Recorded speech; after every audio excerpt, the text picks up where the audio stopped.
Senior xenoanthropologist Zixtel straightened their protective exoskeleton as they approached the human educational facility, known colloquially as an elementary school. Their research assistant, Junip, followed closely behind, methodically checking and rechecking their monitoring equipment. "Remember," Zixtel chittered nervously, "we're here to observe their young's educational protocols. The Galactic Council expects a thorough analysis of human developmental practices." What they didn't voice was their private excitement. After studying 17 different sapient species' child-rearing practices, Zixtal had developed certain expectations: carefully controlled environments, structured learning sessions, and above all, safety protocols that would make a military installation look casual. The first warning sign should have been the sounds, shrieks and yells that carried across the playground. Junip's antenna twitched nervously. "Senior researcher, are they being attacked?" Before Zixtal could respond, they rounded the corner and froze in absolute horror. Their 3 hearts nearly stopped simultaneously. Dozens of human children were climbing metal structures seemingly designed for falling. Others were spinning at velocities that would disorient a trained pilot. But worst of all, several young humans were launching themselves from suspended seats, arcing through the air with absolutely no safety equipment. "Emergency protocols," Junip screamed, reaching for their distress beacon. "We must alert their guardians." Zixtal's upper limb shot out, stopping their assistant just as one of the airborne children landed. Instead of the expected tragedy, the small human executed a perfect roll, jumped up laughing, and ran back to repeat the process. "Fascinating," Zixtal whispered, their scientific curiosity overriding their horror. "Junip, begin recording. All frequencies." The next hour was simultaneously the most stressful and enlightening of Zixtal's career. They watched as children navigated obstacle courses that would challenge military recruits, developed complex social hierarchies through games of tag, and demonstrated physical capabilities that defied their understanding of human physiology. Most shocking were the adult supervisors, the teachers, as humans called them. Instead of preventing these seemingly dangerous activities, they only intervened in specific circumstances, showing an intuitive understanding of acceptable risk that Zixtal couldn't quite grasp. "Senior researcher," Junip said weakly, after watching a child hang upside down from a horizontal bar, "I believe our preliminary assumptions about human physical development may have been flawed." Zixtal was about to agree when they noticed something even more intriguing. A small human had fallen, scraping their knee. The expected crisis response didn't materialize. Instead, a teacher calmly helped the child up, applied a small adhesive medical strip, and within minutes, the young human was back playing. "Junip," Zixtal said slowly, their scientific mind racing, "I believe we're observing something extraordinary. These aren't just random activities. This is systematic chaos." They spent the rest of the observation period documenting every detail. The way children naturally formed groups and dissolved them based on complex social cues. How they instinctively adjusted their physical activities based on their capabilities. The subtle ways teachers monitored and guided without directly intervening. As the day drew to a close, Zixtal made their first report entry. Day 1 of Human-Child Development Study. Our initial hypothesis regarding human educational practices requires significant revision. What appears at first glance to be dangerous and chaotic behavior is, in fact, an incredibly sophisticated system for developing physical capabilities, risk assessment, social bonds, and resilience. Most notably, human children appear to actively seek out challenges, deliberately pushing their physical and mental limitations in what they term play. This behavior, while seemingly reckless, appears to be a crucial component of their development. Of particular interest is the adult's measured approach to risk. Unlike other species who prioritize absolute safety, humans appear to understand the value of controlled risk-taking in development. Additional observation required. Current data suggests we may need to reevaluate our entire understanding of optimal child development practices. Personal note: witnessed 3 cardiac events in research assistant Junip, requesting additional medical support for tomorrow's observations. As they left the playground, Zixtal heard a small human voice. "Mom, why does that alien have a clipboard?" "Don't stare, honey. They're probably just studying us." "Cool. Can I show them how high I can swing tomorrow?" Zixtal felt their 3 hearts flutter in anticipation of tomorrow's observations. Meanwhile, Junip was already updating their medical insurance policy. One thing was certain: this research project was going to be unlike anything in their previous experience, and somehow that felt entirely appropriate when studying humans. After yesterday's playground revelations, Zixtal decided to observe indoor activities, hoping for something more comprehensible. Their research assistant Junip had finally stopped trembling, though they insisted on wearing protective gear today. The classroom they entered seemed promisingly normal at first, clean, organized, with designated learning areas. Then a teacher brought in several large cardboard boxes, and chaos erupted. "What's happening?" Junip whispered, backing toward the door. "Are those storage containers for educational materials?" Zixtal's response died in their throat as they watched 20 young humans transform into a whirlwind of activity. The children descended upon the boxes like a well-coordinated unit, armed with colorful implements. Markers, the teacher called them, and cutting tools that made Junip faint on the spot. Within minutes, the simple cardboard containers became everything. "Captain, the aliens are approaching our starship," one child shouted from inside a box decorated with wobbly circles that apparently represented control panels. "Quick, activate the pizza-powered shields." Another responded, making elaborate sound effects that Zixtal's universal translator couldn't quite interpret. "Fascinating," Zixtal muttered, their recording devices working overtime. They appear to be engaging in some form of military training simulation, but with food-based energy systems. The situation grew more confusing as the starship suddenly became an underwater research facility, complete with child-made periscopes fashioned from paper tubes. The speed at which they adapted their imaginary scenario defied all logical progression. "Research note," Zixtal dictated, while helping Junip regain consciousness. "Human children possess the ability to simultaneously maintain multiple contradictory realities. A simple cardboard container can exist in several states at once, as itself, as a space vessel, as an underwater facility, and now apparently as a time machine." Indeed, the children had shifted scenarios again. The boxes now formed a time portal through which they were visiting dinosaurs. One particularly enthusiastic young human was alternating between playing a dinosaur and being a scientist studying said dinosaur, a conceptual duality that made Zixtal's head hurt. "Excuse me, would you like to come to our restaurant?" A small human approached them, holding out an empty paper plate. "We're serving dinosaur soup today. It's made with T-Rex teeth and friendly vegetables."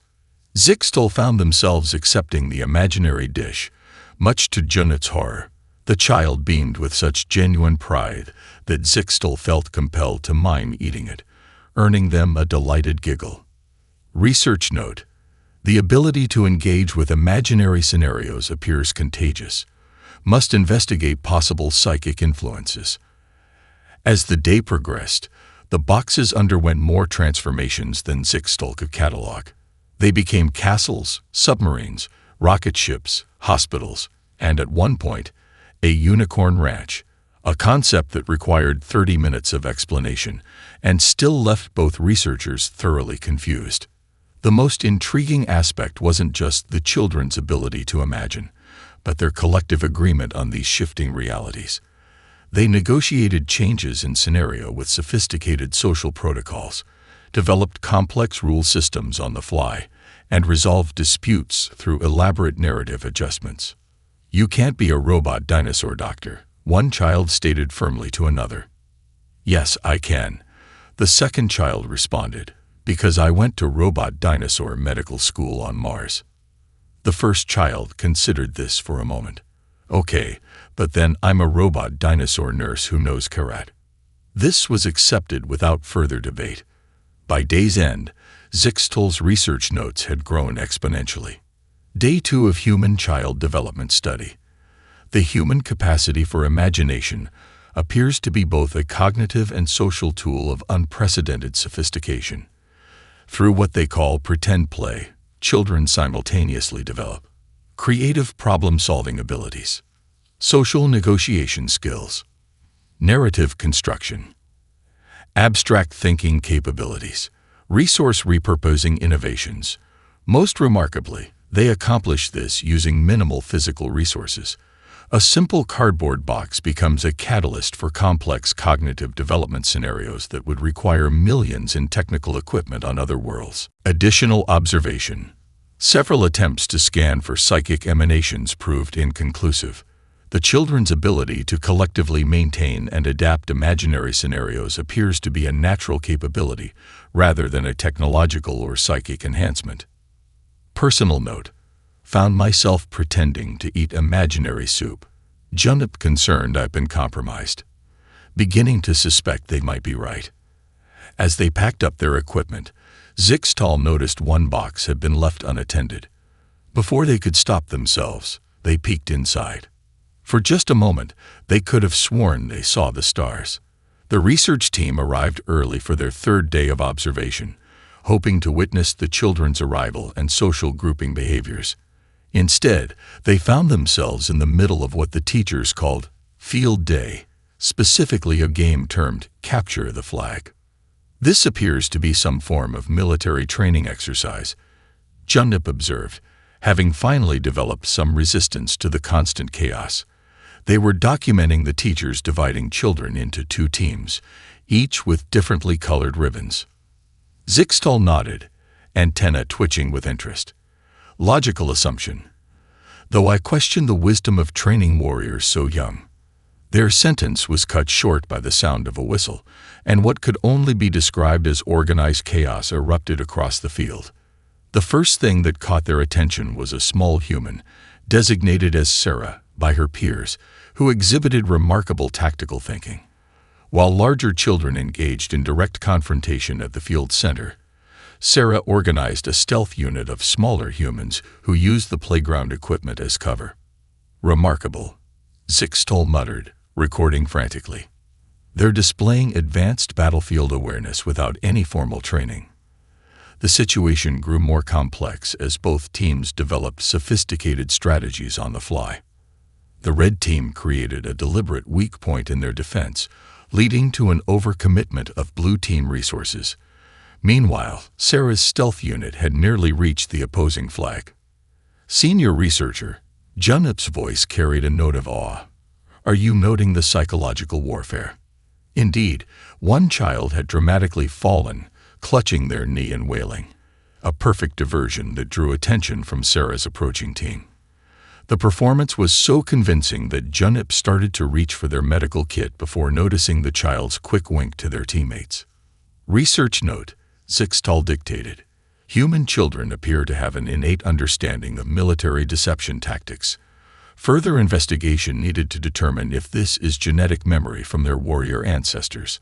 The game's complexity continued to evolve. Children who were tagged and sent to jail developed their own strategic subgame, coordinating escape attempts with free teammates through an elaborate system of hand signals and exaggerated yawns. One particularly clever defensive maneuver involved a group of children spontaneously breaking into song, creating acoustic interference that masked their teammates' movement. The level of coordination would have impressed military strategists. Secondary research note, human children's play appears to incorporate elements of strategic planning, resource management, unit coordination, psychological warfare, tactical deception, adaptive response to changing battlefield conditions. All this without any apparent formal instruction. The game's climax approached as Sarah's team made their final push. The defending team had established a nearly perfect perimeter, but they hadn't accounted for one factor. A small human who had spent the entire game quietly building a tunnel through the playground's sand area. The appearance of a flag-carrying child emerging from the ground like some sort of tactical mole sent Junip into another fainting spell. As the winners celebrated and the losers demanded a rematch, Zixtal noticed something even more fascinating. Despite the intensity of the competition, there was no genuine hostility. Children who had been fiercely opposing each other moments before were now discussing their favorite tactics and planning new strategies together. Final note for today, Zixtal recorded. Most remarkable aspect of human children's wargames is not their tactical sophistication, but their ability to maintain clear separation between simulated conflict and actual hostility. Game provides outlet for aggressive impulses while simultaneously building cooperation and social bonds. Query: could this explain humans' peculiar ability to wage fierce war, yet establish lasting peace with former enemies? Additional research required. Personal note: Junip has requested combat training. Believe they're developing admiration for human tactical capabilities. Cannot blame them. Addendum: have been invited to join next game as referee. Accepted before remembering I don't know all the rules. Suspect this is exactly how humans prefer it. As they watched the children disperse, still chattering about their strategies, Zixtal couldn't help but wonder, if human children could develop such sophisticated tactical thinking through play, what other capabilities were they developing without anyone noticing? The thought was both exciting and mildly terrifying, much like everything else they'd observed about human children. Day 4 of observation brought Zixtal and Junip to what the humans called the computer lab. After the previous day's chaos, they expected a more controlled environment. They were, as usual when it came to human children, completely wrong. Senior researcher, Junip said, gesturing to their tablets, I believe my equipment is malfunctioning. It shows the children are simultaneously in physical and digital space. Zixtal adjusted their sensory inputs, but the readings remained the same. The children were indeed straddling realities in a way that should have been impossible for their development level. A young human named Marcus demonstrated this phenomenon perfectly. He had a physical toy spacecraft in one hand while manipulating its digital counterpart on the screen with the other. More impressively, he was explaining complex spatial mathematics to his friends, though he called it how to make cool loop-de-loops. Watch this, Marcus exclaimed, programming a series of commands that made his digital ship perform an intricate maneuver. He then demonstrated the same move with his physical toy, making surprisingly accurate thrust sound effects. Research note, Zixtal dictated quietly. Human children appear to use digital tools not as a replacement for physical play, but as an expansion of it. Must revise earlier theories about technology dependence. The surprises continued as they observed a group of girls who had discovered they could scan their stuffed animals into a creative program. Within minutes, they had created an elaborate digital story starring their toys, complete with voice acting and surprisingly complex narrative arcs. But how does Princess Sparklepaw get across the lava? One child asked, pointing to their digital creation. She builds a bridge out of clouds, duh. Another responded, rapidly manipulating the program's tools to create said clouds. She's a magic cat, remember. Junip's antenna twitched. Senior researcher, they're coding. These children are actually coding. Indeed, several children had moved beyond the program's basic functions and were exploring its underlying structure. A particularly resourceful group had figured out how to modify the program's parameters to allow their digital pets to fly, something the software's creators clearly hadn't intended. Hey, alien scientists. A small human approached their observation post. Want to see something cool? Before they could respond professionally, the child pulled up a project she'd been working on. She had somehow managed to create a digital version of Zixtal, complete with all 4 arms and color-changing exoskeleton. I made it dance, she announced proudly, pressing a button that made the digital alien perform a series of improbable movements. Research note, Zixtal added, trying to maintain scientific detachment while watching their digital self-breakdance. Human children's ability to adapt and manipulate technology exceeds all previous species observations. They appear to view digital tools as clay to be molded rather than systems to be learned. The day's most striking observation came during what the teachers called free coding time. A group of children had collectively decided to create a digital pet adoption center. What started as a simple concept evolved into a complex system of care mechanics, resource management, and social interaction rules.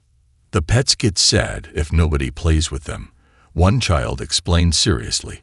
So we made a scheduling system, and they need different kinds of food, and some need special medicine, and some are allergic to other pets. Junet's documentation tablet nearly overheated trying to keep up with the rapidly expanding gameplay mechanics. Final observations for Day 4. Zixtal recorded later. Previous assumptions about technology's impact on development require complete revision. Human children naturally integrate physical and digital play, instinctively understand complex systems, show no fear of modifying existing programs, create sophisticated rule systems spontaneously, use technology to enhance rather than replace imagination. Additional note: their ability to shift between realities suggests humans may be naturally adapted for future developments in virtual/physical space integration. Personal note: have been provided with a digital avatar of myself. Children have added wings and what they call a cool hat, finding it difficult to maintain objective distance when one's digital self is participating in a virtual dance party. Security concern: if human children can so easily modify existing programs, galaxy-wide software security protocols may need review. As they prepared to leave, Marcus called out, "Come back tomorrow. I'm teaching everyone how to make their own game." Zixtal and Junip exchanged looks. Their species had entire universities dedicated to game development. Surely he didn't mean. Research note addendum: cancel tomorrow's scheduled observation of art class. Must document this game development session. Also must update Galactic educational standards. Again. On their 5th day of observation, Zixtal and Junip found themselves in what the teachers called the outdoor learning area. The space featured several stations, but one in particular drew their attention: a collection of containers, utensils, and what appeared to be deliberately wet dirt. "Surely not," Junip whispered, their protective coating bristling. They wouldn't intentionally let the young ones contaminate themselves with soil bacteria. The answer came in the form of an enthusiastic group of children who descended upon the area with the same energy they'd shown for cardboard boxes and digital interfaces. However, this time, they were deliberately getting dirty. "Welcome to Muddy's 5-star restaurant," announced a small human wearing a plastic apron and a determined expression. "I'm Chef Emily, and today's special is mud soufflé with grass garnish." Zixtal's scientific objectivity warred with their instinctive horror as they watched children methodically mix dirt with water, creating various consistencies of mud. More shocking was their sophisticated organization system. "The fine mud goes in the blue bowls," Chef Emily instructed her staff. "That's for fancy desserts. The chunky mud is for main courses. And Tommy, you can't serve mud pies without leaves on top. This is a fancy restaurant." Research note: Zixtal dictated, while Junip huddled in a corner muttering decontamination protocols. Human children appear to use dirt as a medium for complex social role play. Despite the seemingly primitive materials, they are demonstrating resource management, quality control, staff hierarchy, customer service protocols, menu development, aesthetic presentation standards. The situation grew more elaborate as the restaurant developed. Children naturally fell into different roles: chefs, servers, food critics, and even a health inspector who took their job very seriously. "Excuse me," the young health inspector addressed a cook, holding up a clipboard with random scribbles. "This mud pie has been sitting out for too long. According to Regulation 7 of my made-up rules, you need to make a fresh one."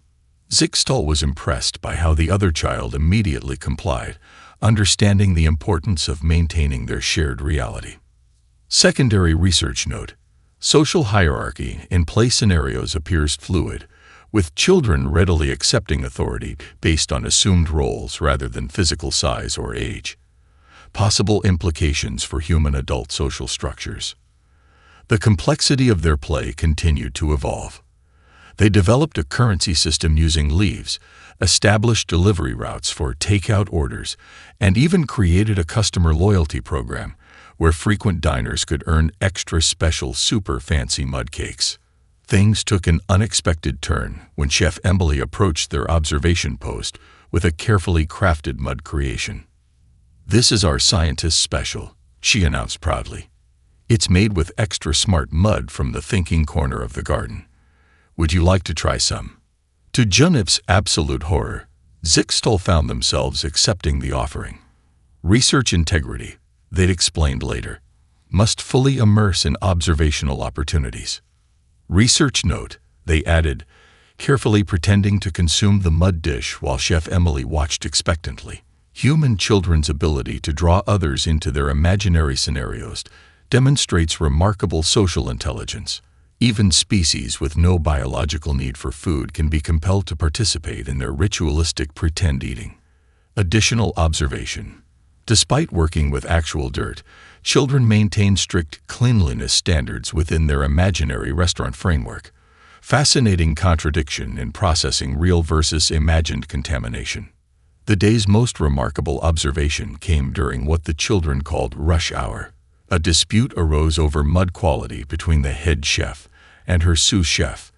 Instead of devolving into conflict, they resolved it by creating a new position. Master Mud Taster. Final notes for Day 5, Zixtal recorded. Human children's play with dirt and mud reveals. Sophisticated understanding of service industry concepts. Natural development of quality control systems. Complex problem solving through role creation. Ability to maintain multiple layers of reality simultaneously. Remarkable talent for involving resistant participants. Self-reference. Personal note.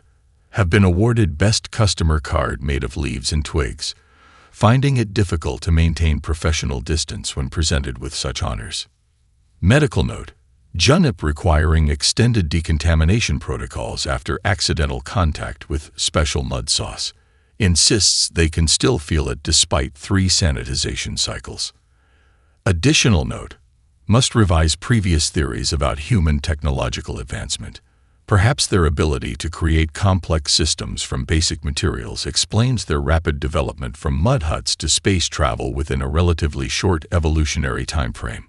As they prepared to leave, Chef Emily presented them with a takeout order, a leaf-wrapped package of their finest mud delicacies. "For your research dinner," she said with professional gravity. "Don't forget to rate us on Space Yelp." Zixtal carefully stored the package in their specimen container, much to Junip's distress. After all, one never knows when a mud pie might provide crucial scientific insights. Day 6 brought Zixtal and Junip to what the teachers called the engineering corner. Their initial scan revealed thousands of tiny plastic pieces in various colors and shapes, organized with surprising precision. "Careful," a teacher warned as they entered. "Watch your step. Legos are worse than any tactical weapon when stepped on." Junip, still traumatized from yesterday's mud experience, immediately activated their levitation unit. "These appear to be some form of construction material," Zixtal observed, scanning a red rectangular piece. Though rather primitive compared to molecular assembly toys used by other species young. Their assessment was interrupted by a young human named Kevin, who proudly held up a complex structure. "Look, I made a quantum transformer spaceship with a coffee maker in the cockpit." "Impossible," Junip muttered, analyzing the creation. The engineering principles required for quantum transformation alone would. Their voice trailed off as Kevin demonstrated the ship's transformation sequence, which somehow maintained structural integrity through multiple configurations. Research note. Zixtal dictated quickly. Human children appear to intuitively understand advanced engineering concepts through play. Must investigate whether these Legos contain hidden computational assistance. but thorough scanning revealed nothing but plastic and what appeared to be the remnants of previous researchers' tears when stepping on pieces. The room's activity intensified as more children arrived. A group in the corner was constructing what they call a super-mega-ultra city of the future, complete with working drawbridges and a sophisticated waste management system, represented by green bricks sliding through transparent tubes. "The garbage goes through recycling here," explained a serious-faced girl named Maria, pointing to an intricate sorting mechanism. "Then it gets turned into energy for the flying cars. It's eco-friendly." Junip's documentation tablet nearly crashed trying to record the children's casual incorporation of advanced environmental engineering concepts into their play. Secondary research note: human young demonstrate remarkable ability to conceptualize complex systems, implement theoretical technology, consider environmental impact, create functioning mechanical structures, solve structural engineering challenges, incorporate real-world concerns into imaginative play. The situation grew more fascinating when two separate construction projects literally collided. Instead of conflict, the children immediately began theorizing ways to combine their creations. "If we put your dragon garage next to my robot factory," one child suggested, "we can make robot dragons." "Yeah," another agreed, "and they can help deliver pizza to the moon colony." Zixtal watched in amazement as they successfully merged their structures, creating new play scenarios that somehow incorporated both original concepts while adding additional innovations. "Hey, alien scientists," Kevin called out. "Want to see something cool?" Before they could respond, he demonstrated his latest creation, a remarkably accurate, if colorful, replica of their research vessel, complete with a tiny Eligio Zixtal at the controls. "I added an ice cream maker to your engine room," he explained seriously, "for science emergencies." Additional research note: Zixtal recorded, carefully accepting the model. Human children's ability to observe and reconstruct complex objects suggests previously unrecognized engineering aptitude. Must revise earlier theories about their technological development speed. Query: could this explain how humans advanced from simple wheels to faster-than-light travel in less than 5,000 years? Perhaps their young's play contains more technological insight than previously assumed. The day's most striking observation came during free building time. A group of children had collectively decided to create a galaxy-saving machine that would, according to their extensive narrative, prevent space pirates from stealing all the universe's chocolate. Their solution involved principles of theoretical physics that they shouldn't have even been able to conceive of, much less implement, albeit in plastic brick form. Final notes for Day 6, Zixtal recorded later. Previous assumptions about human technological advancement require complete revision. Their young appear to naturally grasp advanced engineering concepts, innovate without awareness of impossible limitations, collaborate instinctively on complex projects, incorporate multiple technological disciplines simultaneously, solve complex structural problems through trial and error, create new possibilities from limited resources. Personal note: have been gifted with Legio model of research vessel, finding it difficult to maintain professional distance when presented with such an accurate replica, ice cream maker notwithstanding. Security note: perhaps we should reconsider the Galactic Council's classification of Legios as simple construction toys. In the right hands, they appear to be sophisticated engineering training devices. Medical note: Junip experienced critical system failure after stepping on Legio piece despite levitation unit, requesting updated protective gear for tomorrow's observation. As they prepared to leave, Kevin offered one final insight. "You know what would make your spaceship better? More dragons. Everything's better with dragons." Zixtal found themselves unable to argue with this logic. After all, who were they to question the engineering insights of beings who could create quantum transformer spaceships with coffee makers? Day 7 of observation coincided with what the humans called a sports day. Zixtal and Junip arrived early, expecting to witness formal athletic training protocols. Instead, they found themselves documenting what could only be described as organized mayhem. Senior researcher Junif said, frantically adjusting their sensors, "I believe the humans are deliberately handicapping their young. Look, they're binding their legs together." Indeed, children were being paired up for something called a three-legged race, their limbs tied together in what appeared to be a bizarre coordination challenge. Research note, Zixtal dictated, watching the pairs practice. Humans intentionally create artificial difficulties in athletic competitions. Purpose unclear, possibly some form of cooperation training. The starting whistle blew, and chaos erupted. Pairs of children hopped, stumbled, and coordinated their movements with varying degrees of success. Most fascinating was their reaction to failure. Falling seemed to generate as much laughter as crossing the finish line did. "Hey aliens," a small human called out between races, "want to try? You've got 4 legs, so maybe you could do a 6-legged race." Junit's horror at this suggestion was interrupted by Zixtal's thoughtful antenna twitch. "For science," they said solemnly, approaching the starting line. Additional research note, personal participation in human athletic rituals may provide deeper insights. Junip's objections noted and overruled. What followed was a series of observations that challenged everything they knew about competitive behavior. Children participated in events that seemed designed for failure, balancing eggs on spoons while running, jumping in sacks, tossing water balloons without breaking them. Secondary note, human competitions appear focused on process rather than outcome. Failure generates social bonding rather than status loss. The most baffling event was something called musical chairs. Children circled a set of seats while sound played, knowing there weren't enough chairs for everyone. When the music stopped, the resulting scramble should have been aggressive. Instead, it was playful. "Did you see?"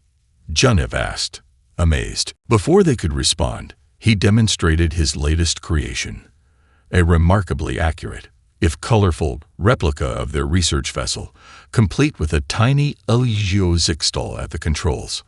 "I added an ice cream maker to your engine room," he explained seriously, "for science emergencies." Additional research note, Zixtal recorded, carefully accepting the model.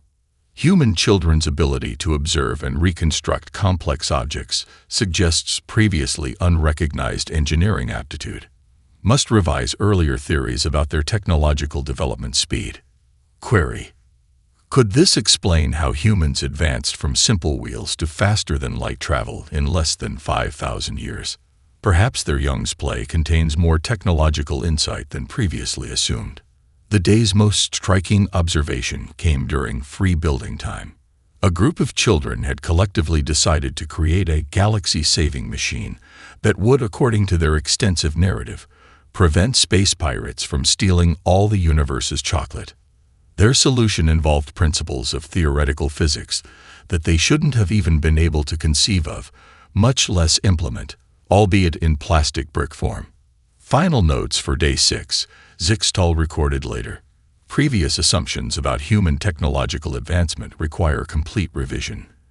Their young appear to naturally grasp advanced engineering concepts, innovate without awareness of impossible limitations, collaborate instinctively on complex projects, incorporate multiple technological disciplines simultaneously, solve complex structural problems through trial and error, create new possibilities from limited resources.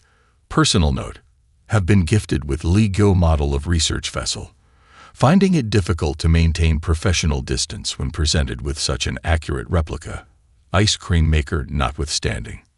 Security note, perhaps we should reconsider the Galactic Council's classification of Legios as simple construction toys. In the right hands, they appear to be sophisticated engineering training devices. Medical note, Junip experienced critical system failure after stepping on Legio piece despite levitation unit, requesting updated protective gear for tomorrow's observation. As they prepared to leave, Kevin offered one final insight. "You know what would make your spaceship better? More dragons. Everything's better with dragons." Zixtal found themselves unable to argue with this logic. After all, who were they to question the engineering insights of beings who could create quantum transformer spaceships with coffee makers? Day 7 of observation coincided with what the humans called a sports day. Zixtal and Junip arrived early, expecting to witness formal athletic training protocols. Instead, they found themselves documenting what could only be described as organized mayhem. Senior researcher, Junip said, frantically adjusting their sensors, "I believe the humans are deliberately handicapping their young. Look, they're binding their legs together." Indeed, children were being paired up for something called a three-legged race, their limbs tied together in what appeared to be a bizarre coordination challenge. Research note, Zixtal dictated, watching the pairs practice. Humans intentionally create artificial difficulties in athletic competitions. Purpose unclear, possibly some form of cooperation training. The starting whistle blew, and chaos erupted.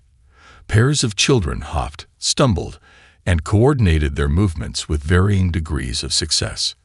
Most fascinating was their reaction to failure. Falling seemed to generate as much laughter as crossing the finish line did. "Hey aliens," a small human called out between races, "want to try? You've got 4 legs, so maybe you could do a 6-legged race." Junip's horror at this suggestion was interrupted by Zixtal's thoughtful antenna twitch. "For science," they said solemnly, approaching the starting line. Additional research note, personal participation in human athletic rituals may provide deeper insights. Junip's objections noted and overruled.